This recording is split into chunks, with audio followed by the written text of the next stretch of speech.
بسم الله الرحمن الرحيم والصلاة والسلام على نبيه الكريم. مساء الخير عليكم خواتاتي، واش راكم؟ نتمنى تكونوا بألف صحة وعافية. كيما راكم تشوفوا اليوم جبت لكم واحد الوصفة ولا أروع. هذه الوصفة يعني نعتمدوها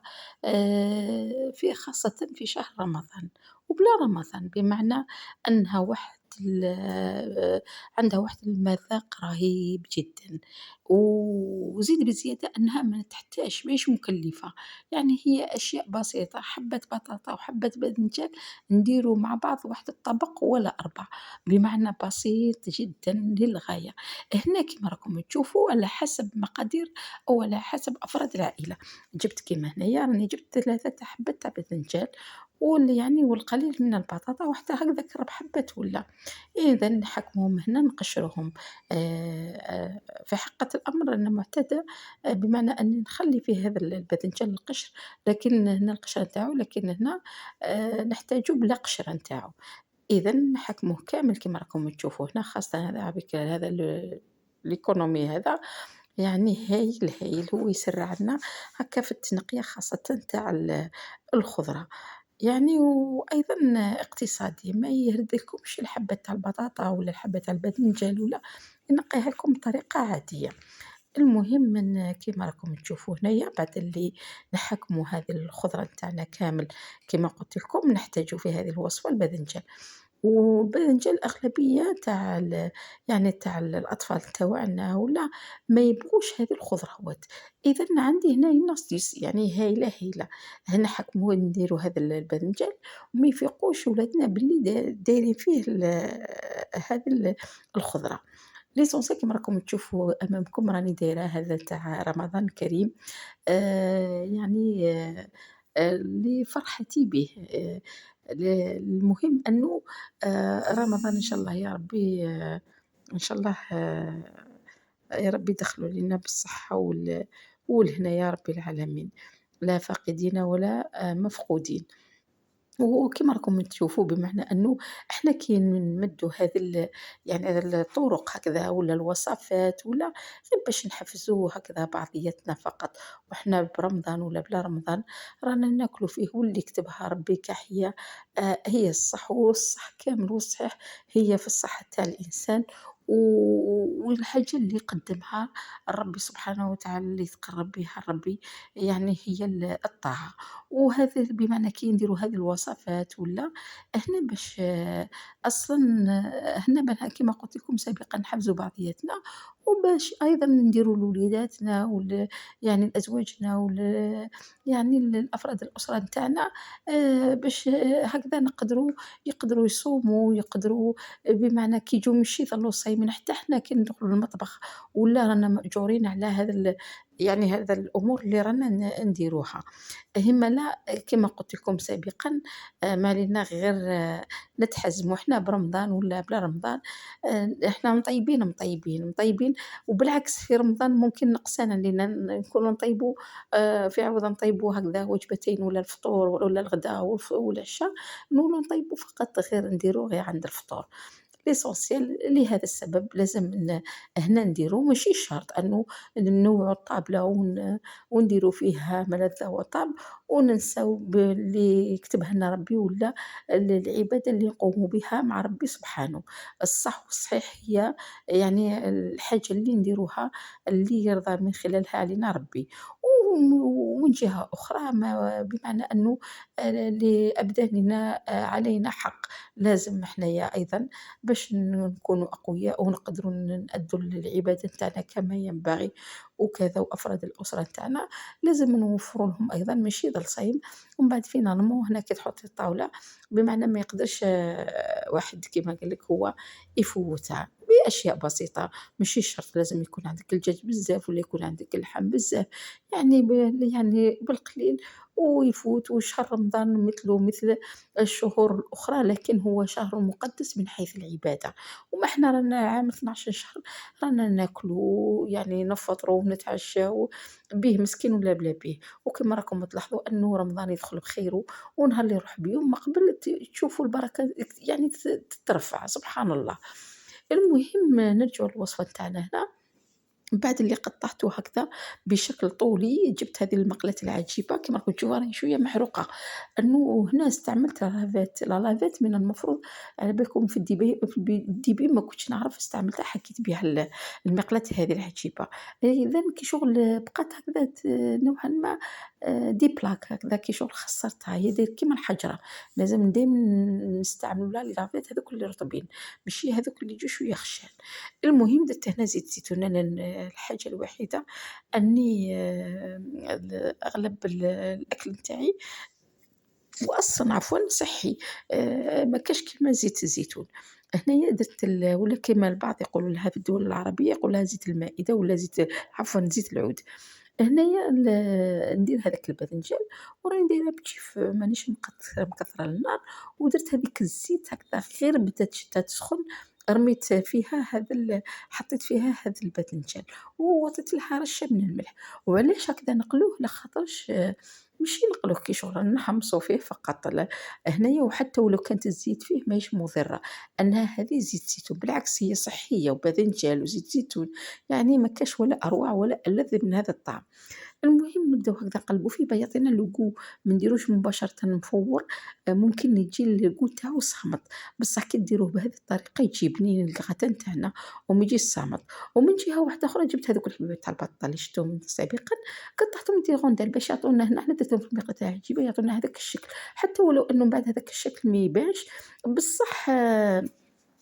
بمعنى أنه أنايا حوّست باش نديرها في المقلاة، كيما راكم تشوفوا راني زدت هنايا القليل من زيت الزيتون بين ما تكثري ما والو،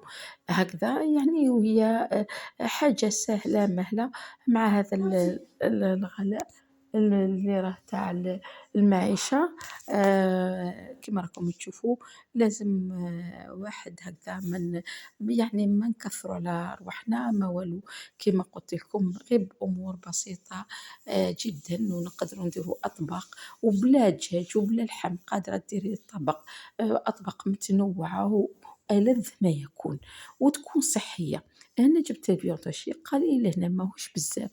إذًا ندير عليها درت عليه رشة من الكمون خاصةً والفلفل الأسود، وأيضًا درت رشة تاع الشاورما هنايا أيضًا، وبالإضافة إلى القليل من الثوم. إذًا هنا وعينك هي ميزانك كيما راكم تشوفوا هنا راني نضيف فيها غير باليد نتاعي، ونبداو نخلطوا ما درتش البصل ما درتش حاجة واحدة أخرى، وما درتش même pas طرشي ولا حاجة درتها يعني لأنه باش ما يروحليش هذاك الgoût تاع الباذنجان، أنايا ونبدا نقلي فيه حتى يتجمر لي مليح يعني وياخذ يعني يطيب لي هنايا بالطريقة المحودة جدًا. كما قلت لكم لازم لنا هذا الشهر ما يتعوضش، لازم لنا نستغلوه أحسن استغلال، يعني لازم لنا نذكروا ربي سبحانه، لازم لنا نخصوا يعني أوقات اللي نقراو فيها قرآن، نخصوا فيها أوقات اللي نصلوا فيها النوافل، نخصوا فيها أوقات اللي ندعو فيها ربي، بمعنى أنه أي وحدة مثلًا ما عندهاش ذرية ربي يرزقها، مثلًا وحدة تكون مهمومة ربي ينحي عليها بنتها وهمها، يعني وحدة تكون مانيش عارفة أنايا تحوس على باش تستبيت إن شاء الله ربي يفتح عليها وحدة ولا واحد يحوس على الرزق ولا ربي إن شاء الله يرزقه، بمعنى يقول لك ادعوني يعني أستجب لكم، الله سبحانه وتعالى يطلب منا هذا، ويعني حتى العمل الخيري هنا سواء كلمة طيبة ولا صدقة ولا مساعدة ولا ابتسامة في وجه أخيك صدقة، بمعنى أي حاجة نقوم بها والأولى والأخيرة نقولوا يعني أنه في وجهك يا ربي سبحانه وتعالى في وجه ربي سبحانه وتعالى في وجهك أنه ربي يأجرنا عليها، إذا علاه نفوتوا حنايا ممكن كاين البعض يستغلوا رمضان في السهرات ممكن في المسلسلات ممكن في اتباع التفاهات ممكن في الموبايل ولا في الهاتف يعني مضيعة للوقت إلى آخره، بالعكس أنه صح ما نقولوش ملي معناه أنه ما عندناش يعني بعض الأوقات نريحوا فيها ولا يعني نديروا أوقات، هنا نرجعوا للوصفة نتاعنا وبعد نواصل الحديث معاكم. بعد اللي حكمت هذاك الباذنجان تاعي هنا ما كانش مانيش عرفت خليت لي الصور، حكمت هاذوك لي ترونش تاع الباذنجان قطعتهم قطع صغيرة هكذا يعني صغار بالبزاف، وضفت عليهم هذاك الviande hachée وجبت هنايا الفرomاج تاع الساندويتش، هذا ضفته هنا لاخاطرش كي تضيفوا هذه الإضافة يعطينا واحد البنة وواحد الذوق على بالكم عندي ما نحكي لكم. إذًا ونبداو نخلطوا هنا، معليش إذا بقى لنا قطع صغيرة ما فيها حتى مشكل، من بعديها كي نكملوا هكذا علاه باش نخلط مليح هنا باش تدخل لي هذيك المكونات وتتجانسني فيما بيناتها، ونكملوا الحديث تاعنا والأمور اللي راهي دوك الآن تشوفوها على الفيديو كيما راكم تشوفوا هنا البلا، نستفوا فيه هذوك المقادير كاملين. نرجعوا للموضوع نتاعنا كيما قلت لكم، والله صدقوني ضروك رمشة من العين، هذا رمضان يدخل شوفوا يدخل علينا بالبكا، هنا نقارعوا له ويخرج علينا يعني يدخل علينا عفوا نفرحوا له ونبتسموا كي يولي خارج والله غير تقول إنسان راه رايح ضيف جا عندنا وراه خارج، بمعنى أنا وحدة في نفسي نحسّه كي شغل ضيف يخلي لي فراغ، خاصةً الأيام الأخيرة والله غير يسبب لي اكتئاب، لأني أنا من كل الشهور يعني ماشي مبالغة ولا في هذا الكلام اللي راني نقول فيه، وربي شاهد على ما أقول، يعني نحسّه ضيف عزيز، عزيز وممكن الأغلبية هنا ممكن سامية، ممكن فتحية، ممكن أي وحدة فيكم أنه ممكن تشعروا بهذا الشعور وعلى بالي بكم اللي راني نحكي لكم فيه، بمعنى نفرحوا له بالبزاف وأي واحد فينا أي مسلم تقي مؤمن يعني يفرح لهذا الضيف اللي راه دخل علينا. إذا إحنا كي تشوفونا هكذا نحفزوكم بالأدوات هاك الأواني ولا نقوا ولا نوجدوا ولا هذه تورثناها عادة عن أجدادنا ولا إحنا رانا مالفين ننقّوا، رانا مالفين نطيبوا، رانا مالفين بصح هنا كي شغل لأنه كي شتو كيما الضيف يجي داخل علينا، لازمنا نقوا له، لازمنا نوجدوا له، لازمنا نديروا له أحسن ما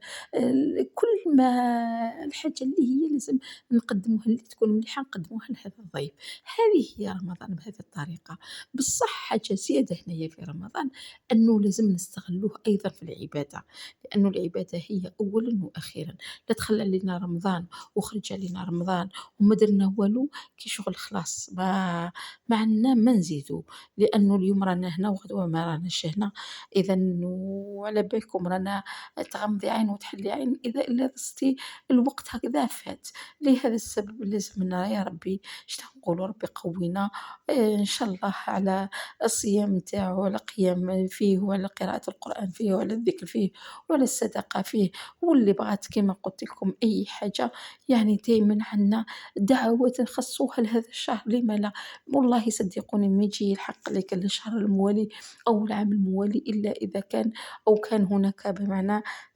ربي يحقق لنا أغلبية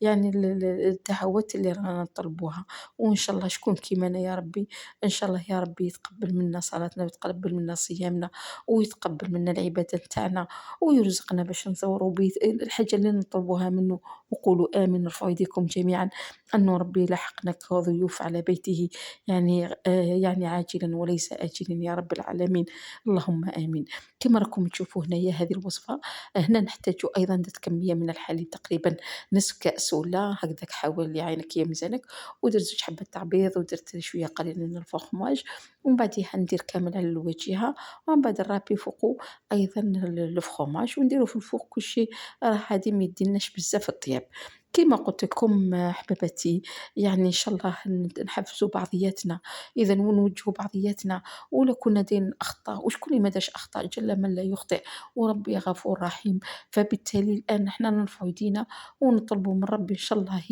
يوفقنا باش دايمًا نكونوا متمسكين بديننا تاعنا يعني والقابض على دينه كالقابض على الجمر، إذا وخاصةً في الوقت اللي رانا فيه، ونربوا ولادنا أيضًا نحاولوا قدر المستطاع نربوا ولادنا على العبادة وعلى الطاعة، وربي يقدرنا ويوفقنا كما راكم تشوفوا الوقت اللي رانا فيه والentourage اللي رانا فيه يعني أصبح صعب، صعب، يعني ممكن إحنا نربوا ونوجهوا ولكن المحيط ماهوش يخلي لنا هذه التربية وما يخليلناش هذا التوجيه، ولكن شان نطلبوا ربي هو المستعان، ربي يقدرنا ويوفقنا. كما قلت لكم بمعنى أننا إن شاء الله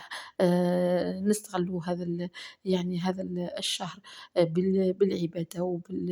التقرب إلى الله سبحانه وتعالى وبالتوسل إليه باش يرفع علينا أي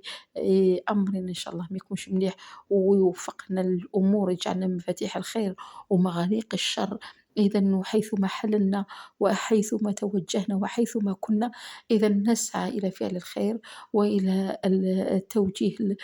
يعني التوجه الصحيح لينا ولغيرنا إن شاء الله يا رب العالمين. ومن هنا يعني أيضا نرفع يدينا بإذنه تعالى، رب إن شاء الله يرحم موتانا ويوسع عليهم، ومن بينهم إن شاء الله يا رب العالمين. اللهم اغفر لي يا رب، واغفر لوالدي ولأمة سيدنا محمد أجمعين يا ربي. واللهم ارحمني وارحم والدي وارحم أمة سيدنا أجمعين يا رب، وارحم والدي يا رب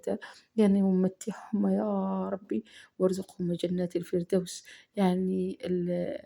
العالية يا رب. واجعل كل حرف، كل توجه، كل صدقة، كل كلمة طيبة، كل فرد علمته، كل فرد بصرته، إن شاء الله يا ربي يكون شمعة مضيئة يعني من الشموع لوالدي في قبرهما، وارحمهما يا رب برحمتك الواسعة يا رب في هذه الأيام المباركة يا رب، وارزقهما يعني جنة الفردوس خالدين فيها، واجعلهم إن شاء الله يا ربي بالعلم اللي علموه لي إن شاء الله يكون شمعة مضيئة يا ربي في القبر نتاعهم على مد البصر. قولوا اللهم آمين يا رب. اللهم ارحمهم، اللهم ارحمهما يا رب. نعاودو نرجعو دروك للوصفة تاعنا أيضا تتمة لها. هنا بعد اللي ربيت الفيغتاشي عفوا الفخوماج، جبت هنايا الفلفل العكري باش يعطينا ذيك الواجهة الحمراء، أيضا تكون يعني تليق بهذا الطبق. كما قلت لكم هو صحي خفيف يصلح باش ناكلوه في أثناء الإفطار،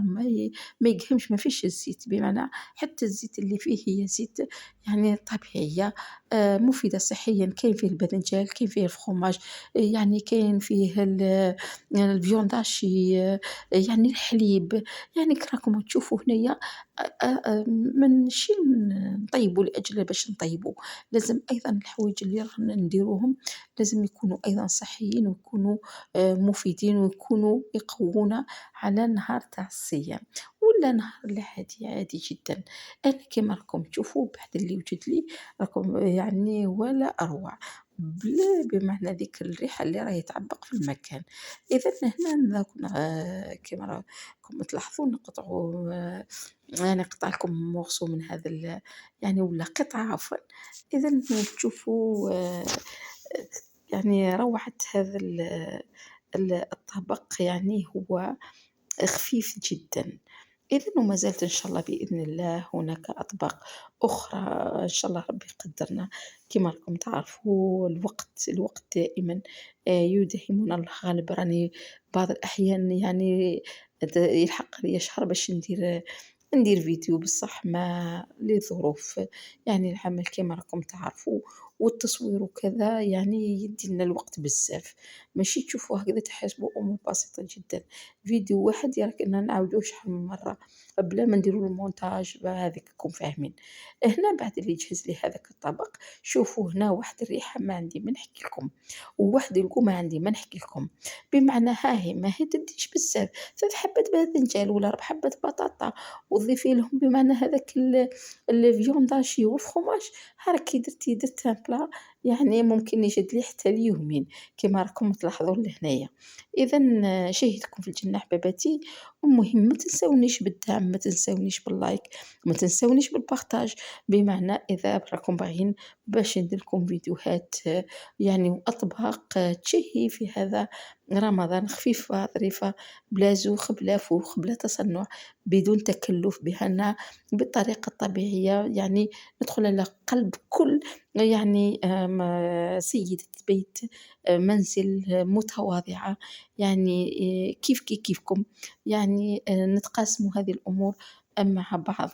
وعلى بالي كلكم تعرفوا ديروا هذه الأمور فقط هنا للتحفيز لا غير. بعض الأحيان على بالكم نكون نصيبوا نديروا كل شيء، وبعض الأحيان لازم منا هكذا باش دافع إلى باش نخدموا هذه الأمور. كما راني نقول لكم هنا رمضان كريم للجميع، والسلام عليكم ورحمة الله تعالى وبركاته.